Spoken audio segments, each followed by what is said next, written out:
Hello, welcome back to our RISC OSC programming tutorials with me, James.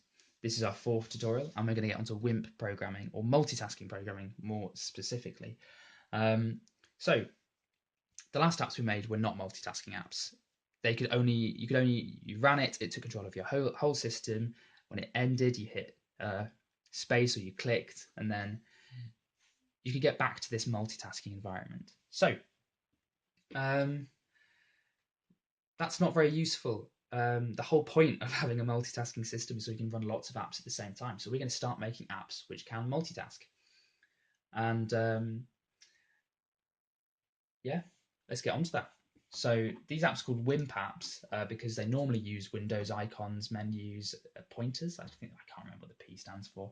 We're not actually going to use any of those things today because we're going to start small and we're just going to make something that registers. So it will be a multitasking application and it runs in the background. It doesn't really do anything, but it registers here as an application task. And if we middle click and go into the task, we'll be able to quit it. I know that doesn't seem like much and it's not very exciting, but it's more difficult than you'd think. Yeah, you're about to have a horrible insight into WIMP programming, people. So if you let's get a new C file up and running. Yeah, lovely. So, right then, first things first, we're not going to include the standard IO. Instead, we're going to include oslib/wimp.h.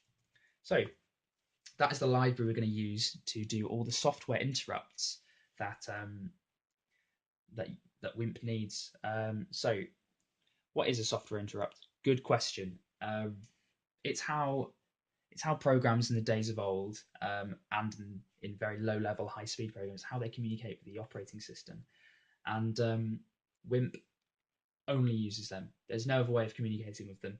And that's a real pain if you're programming in C or C, C++, any real high level language.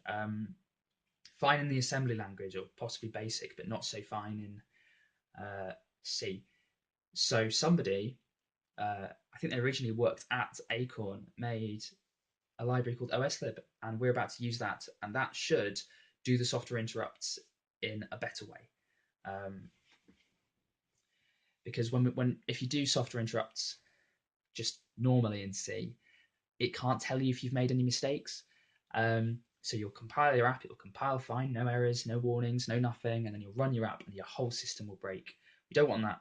So by using a library that someone else has made, we avoid that issue. It'll tell us when we've made a mistake, hopefully, and yeah, that will all go well. So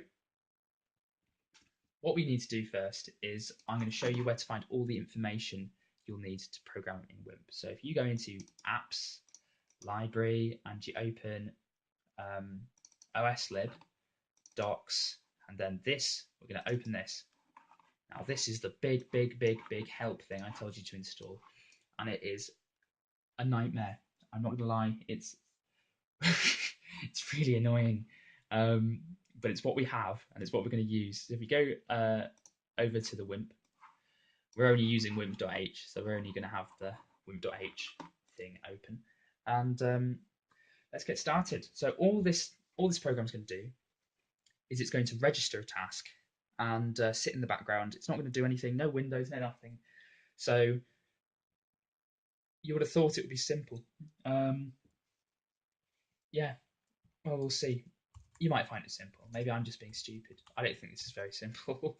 Oh, wow, that was fancy. There we go. So, right then. So, let's have a look, see how to register a task. So if we go into software interrupts, there should be a function somewhere here that will let us register a task. And here we go, WIMP initialize. It registers a task with the WIMP. So it returns a variable which is of type WIMP_t. So we're gonna make a variable which is of the same type, WIMP_t. Now I know that this is the task. This is the task. So we build a task and it sort of gives the task back to us. So So we're going to call it task. Very simple. Then we're going to set task equal to WIMP underscore initialize. Now, the first thing we need to give it is the WIMP version number. Now, I'm going to use WIMP version 3 underscore version underscore R03. And the reason for this is because I've learned what I know by doing basic tutorials in WIMP and then translating the basic into C using OSLib. And they always use version 3. And I've never known why. I still to this day have no idea why, but that's what we're going to do. Yeah, that's what we're going to do. We're going to use version 3 because I'm not feeling like being too adventurous when it comes to the WIMP because it's just confusing enough. Now we're going to call it tutorial 4 because it said that we need to give it a name. Now, can you see these next two things? Can you see that they are pointers? Now, because they're pointers, we don't actually, they are outputs. So yeah, I know I told you when we did the functions that you output here, you output there, but you can also set arguments. You can set arguments equal to pointers, and then you can get your function to change the value at the other end of pointers. But anyway, to cut a long story short, we might do that later. We don't actually need to give them that. Instead, we can give them null, which is the same as passing nothing. That'll make our life marginally easier for now. I'm not going to lie, I don't really know what those two things do. We'll stick to what I know for now. You can be adventurous, you can work it out, you can do some Googling. But that's what I have first. So this should initialize our application. Lovely. So next we need it to sit and wait, and we need it to wait for someone to hit quit. So now we need to go into multitasking in order to do that. Now, a lot of operating systems use preemptive multitasking. OS X, Windows, Linux, all preemptive multitasking, which is where all of the applications, they sort of run in the hands of the operating system. And if anything goes wrong, the operating system can get rid of it or save it or whatever. RISC OS uses something called cooperative multitasking.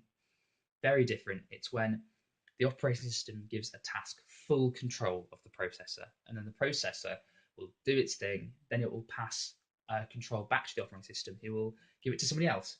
And they will do whatever, and then to somebody else, and then to someone else, and someone else, and so on until it gets back to the original task. And it goes on in a circle like that. And that's called polling. So we're going to need to use this called WIMP poll. Lovely. So let's have a look. It returns a WIMP event number. Now I can tell you the WIMP event number tells you the type of event. That's another thing. WIMP poll doesn't just hand back control, but it tells you what's happened while you were away. It will tell you, oops, someone's hit quit, or it'll tell you, oops, someone's clicked that button. And yeah, that's exactly what we're going to do now. We're going to get it so it can get information from the WIMP. In our case, we want it to tell us when someone's hit the quit button, and then we're going to use that information and quit. So we need to store this. We need to store the event number. So we're going to make a variable WIMP underscore event underscore number, and we're going to call it event. And now we're going to go back down here. I don't need so many blank lines. And we're going to go event equals WIMP underscore poll. Now, what do we need to pass it? So flags. Flags are true or falses, on or offs. That dictates a series of properties, and or to that effect. I'll show you. I could have a program that has loads and loads and loads of properties. It could be blue or green or yellow. This could be on. This could be off. It could be happy. It could be sad. It could be it could be a man, it could be a woman, loads of things that my rather bizarre sounding program can set up. So I could just have loads of variables like sad, happy, um, gender, but that's going to take up too much space and it's going to be really annoying. So instead, I need to use something called a flag, which is when I have a big binary number like this, and if you want me to be happy, you could change this to a 1. Or if you want me to be a girl, you could change that to a 1. Or if you want me to be green, you could change that to a 1. And my system, my program will go through and it goes 0, okay, don't do that, 1, okay, do that, 0, don't do that, don't do that, don't do that, don't do that, do that, don't do that, so on. So we can store loads and loads of information in just one number. Yeah, so in this case, in this WIMP poll flags mask, these are all the things that we don't want WIMP to tell us about. So we could not want it to tell us every time we're queued to redraw, or leaving, or entering, or mouse is in, or the key, or the lose, or the gain. I don't know what half of these mean, to be honest. I mean, there are some things here I know what most of them mean, but some of them I have no idea. So we could tell WIMP to not tell us about them, and we do that by using the OR operator. So, for example, if we didn't want WIMP to tell us about the null, and we didn't want WIMP to tell us about the queue, we do something along the lines of this. We go WIMP underscore mask underscore null, and we'd OR it with WIMP underscore mask underscore what was the other one? Mouse. I can't remember the one I said. Okay, and what that does is that takes this number, which will have a 1 where the mask, which is the mask null bit, and it'll have a 1 where the mouse bit is, and when we OR it, it's almost like adding them together. So there's a 1 there, and there's a 1 there, and the rest is 0. So 0, 0, 0, 0, 0, and every time there's 1 or more 1s, brilliant, it sticks a 1 there. Like here, sticks a 1 there. But if there are 0s, it sticks 0s there. I hope that made sense. You might just see if we do it. So, brilliant. Let's get the. So, what does it say? So, we need masks. So, what we're going to do here is we're actually only going to use the first one because we kind of want. Yeah, we don't want this to be a background task. We don't really want this to do anything in the background. So, you know, when I said WIMP will then hand control back to us and then to another application, we don't want the operating system to hand us any control until someone's hit the quit button, because it's useless. It's a waste of resources. So we're gonna stick this one here. WIMP underscore mask underscore null. Now, say we wanted it to not tell us when there was any mouse activity or gain. Then we'd OR it with WIMP mask gain, but we'll leave it at that. We've already saved enough resources by telling WIMP to not hand us anything in the background. Anyway, so we can move on. That took a while. We can move back on. We move on to the next thing. So block, WIMP block. Oh dear, we don't have any of them. So let me explain the WIMP block. So the WIMP block, I'll call it block by the way, that is just a block of memory that WIMP will constantly change. It will send messages to it. It will put the files in it. When we make windows, it will put the windows in it. It's a block of memory. It's essentially the memory of our application. Very useful, very useful. Yeah,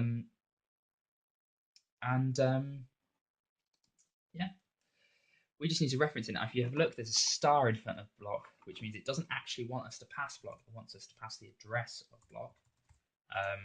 That's because WIMP poll will look at the address of block, go to the address of block, and then add in any messages it needs to pass to us. Very useful, very handy. Right, and then the poll word, we don't need that, so we're going to stick our null. We're going to stick our null byte there. Lovely. So we've now initialized our application, and now we've polled it. Yeah. Um, so that's all good and dandy, but what if someone does something? What if someone does something that's not quit, and we get past this line, and then we try. Well, that's the issue. We'd never go back. We'd never poll the WIMP again. So we actually need to change this slightly. We need to add in something called a while loop. Now, a while loop is it just keeps on running this. It keeps on running this until the condition in the brackets um, is, or while that's true, while whatever's in the brackets is true, it runs all the code over and over again between these two parentheses. So we're going to stick that in there. Lovely. So it's going to keep on checking. It's going to keep on polling the WIMP. Yes, I don't really know how to use any of these words in the English language. So what we're going to do is we need to give it a condition. So we're going to use something called OS bool, which is a boolean. So it can be true, false, yes, no, and we're going to call that quit. And we're going to set that equal to false. Ooh, false. Lovely. And then what we're going to and we're going to keep on going around that loop while quit is not true. So by saying not true, we stick an exclamation mark there. So while quit is not true. So now we've polled the WIMP. It's handed back control to us. We now need to check whether quit has actually been pressed. So what we're going to do is we're going to do something called a switch statement. So switch, and we're going to event. So what is a switch statement? Very useful, these things, very useful. What you use them for is, well, we pass it event. Event could be a whole different number of things, and we're going to add cases. So is event this, do this. Is event this, do this. Is event this, do this. So actually, let's get back different things the events can be. If we go into event number, so these are all the different events that can be outputted. So let's have a look. What we want is we want user message or user message recorded. So we're going to go case WIMP underscore. So this is event equal to WIMP underscore user underscore message. If it is, we're going to do something. Now, what we're going to do, first of all, we need to check the message. We need to make sure the message is a quit message. So we're going to go if, now, do you remember I said it's going to put the messages into the block? Right, let's go find that. So open the block. It's a message, so we're going to look in the messages, and if we look into the header, I'll get onto that, there's something called action. So we need to look at this action and see what action has been passed to us. So we're going to go if block dot message dot action is equal to, now is equal to, we use a double equal sign. By the way, the syntax for an if statement is the same as the while. You put the condition in brackets like that. So let's look at our options.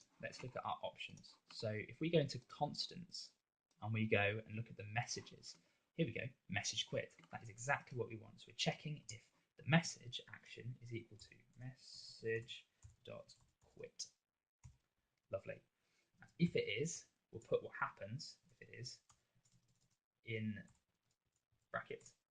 What we want to do is we want to set quit equal to true. Lovely. Because then it'll end here and it won't jump back. It will not jump back because quit is now true. It is not false, if that makes sense. Lovely. So then once we're done, we're going to hit break. Now, there is an issue here. There is an issue, which is just to make our lives really fun and easy. it might, yeah, the event might not be a user message. It might be user message recorded. There is a reason for that, which is, actually, I don't really know the reason, to be honest. So user message underscore recorded. Now, in a switch statement, you can put two cases on top of each other, and that means essentially that or that. It doesn't matter which one of them. It'll do this. So there you go. And break. That ends the statement. That ends it. That ends the case. Lovely. I hope this is making sense. I somehow doubt it. Right, so the last thing we need to do is, if the quit has been hit, we need to go and we need to close the application. So is there anything here that will help us? Aha, close down. That's exactly what we want to do. So we're going to go WIMP underscore closed, close underscore down. Now let's have a look. Here we go. It takes the task earlier, informs the WIMP that a task is about to terminate. Lovely. So let's inform the WIMP. We're going to pass the task. That's the thing that we set when we informed the WIMP that our process existed. We returned task, and now we're going to give the same thing to WIMP close down, because it is the same thing with closing down, I guess. Yep. And finally, return 0. So that is quite complicated. And well, let's compile it then. Let's see it all working or not working. I don't know. Who knows? It's exciting.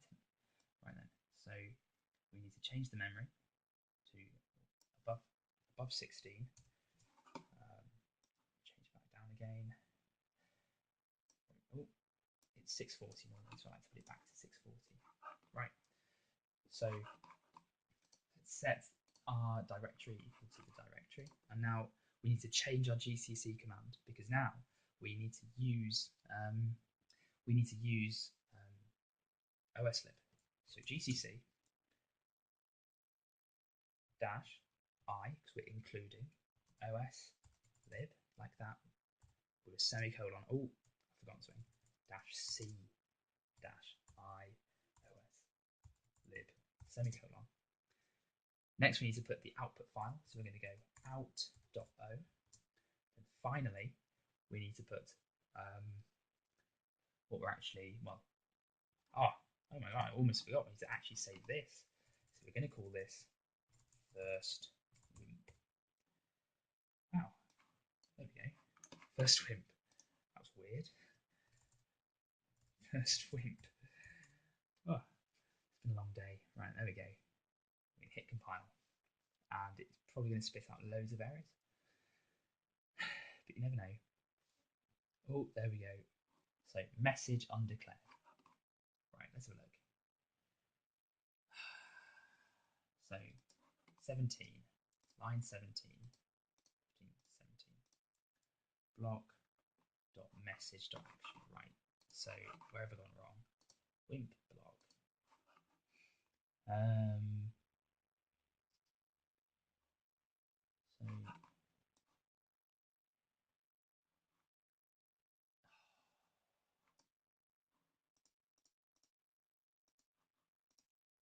So where have I gone wrong?